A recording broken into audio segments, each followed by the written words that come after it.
What is up, y'all? Welcome back to another video. In this video, we're going to keep it pretty much short and sweet. We're going to talk about a few things that have happened around the NFL and free agency. So, just now, the Cardinals have signed Kennard to a 3-year deal. I don't know exactly how much, but it is a 3-year deal. So, Kennard, who we released yesterday, is now with the Arizona Cardinals. I think they got a good player. Obviously, we do play the Arizona Cardinals, so we'll see how that goes. Kennard, who is 28 years old right now. Last two seasons, each of the last two seasons, 7 sacks each. So, he's definitely a good player when it comes to getting some pressure, and he's going to help out the Arizona Cardinals. I don't know exactly how much they gave to him, maybe like $6 million, $7 million a year. I'm not really sure there. I'm sure there was multiple teams interested in him as soon as he was released, because this is a solid player, especially if you need a guy that can go on the edge, be a little bit versatile, that can get you some pressure. Kennard is a good signing for a lot of teams. So the Arizona Cardinals bring him in and wish him the best of luck. Hopefully he can go ball out, unless he plays us. When he plays us, no, be bad. But other games, go ball out, go do your thing. And then the other news is Chris Harris. Chris Harris has signed Chargers for $20 million, so $10 million each year. That's way too much. I'm kind of glad the Lions passed on that. The Lions really couldn't give any more than that. The Lions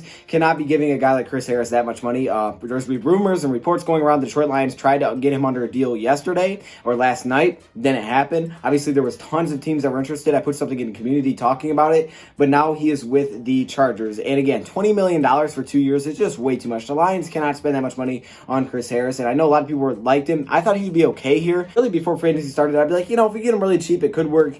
But the main problem I see with Chris Harris is that he's more of a slot. When you play him in the slot, he's a very good cornerback. Obviously, he's aging. He's like 31 years old. So 2 years, he'll be like 33. So he's losing some of that speed already. He can't really play on the outside that well. He's okay. He's not really good at it. And I'm thinking we're looking more for a guy like that. If we didn't sign Justin Coleman last year to that big deal, then, okay, Chris Harris could make sense, but we did. So I only thought that, hey, you're either going with a depth outside cornerback or you're going with a top-tier outside cornerback. Chris Harris, was not either of those. Chris Harris was not a very good outside cornerback. He could have been a depth cornerback for us on the outside. The problem is again, $10 million a year is way too much for Detroit Lions to spend on him. Now, the Detroit Lions, I don't think they're done in free agency. However, I think they're very close. I would say I can see the Lions either going after a veteran guard or any kind of guard, or possibly going after a cornerback. But other than that, I think that's pretty much all they're going to do. Safety looks good. Linebacker is pretty much good. You can always add pieces. Defensive line looks solid. Offensive line, again, I think you need to add a guard. We could potentially add 2 more guards because, we could have tried to upgrade that left guard spot. Right now, it's got to be that right guard spot they're looking to upgrade.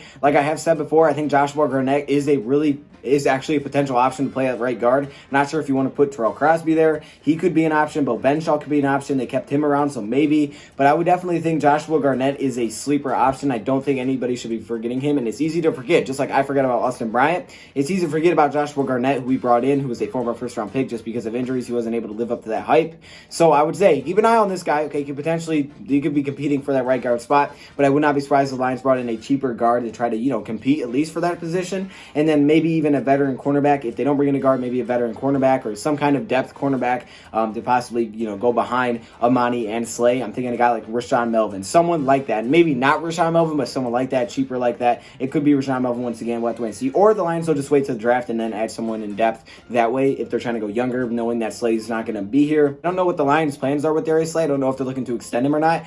My belief is that they're going to try to keep him for at least this year. I don't think they will extend him, so they may go in the draft, try to get another young player and potentially have that guy take on a bigger role in the future instead of getting someone that's a veteran for a year. That's probably why that didn't happen. But again, the rumors were Detroit Lions were interested in Chris Harris. So I'm not exactly sure what the Lions are trying to do here, but again, it didn't happen. So we'll just have to wait and see. There's a lot of question marks, but I think there are just a few holes that we have left. Otherwise, we look pretty good. Guard is the main hole, I think. And then after that, the Lions are going to be adding some playmakers when it comes to the draft. And that's the next thing. We're on to the draft almost already. And, that's where all the excitement is going now. Unfortunately, I'm not going to get to go to the draft because, they shut down all public events. So we'll be watching it here. But, hey, it'll be a cool stream, so you guys definitely got to stay tuned for that. Let me know your thoughts on the Kennard and a Chris Harris signing. Personally, I just think that's way too much. It wouldn't have been too bad if we signed him, even though he is better in the slot. But it had to be a lot cheaper than that. $10 million a year is way out of our budget. That doesn't make any sense. I'm glad the Lions didn't go and spend that much money. And then for Kennard, wish him the best of luck. Go do your thing.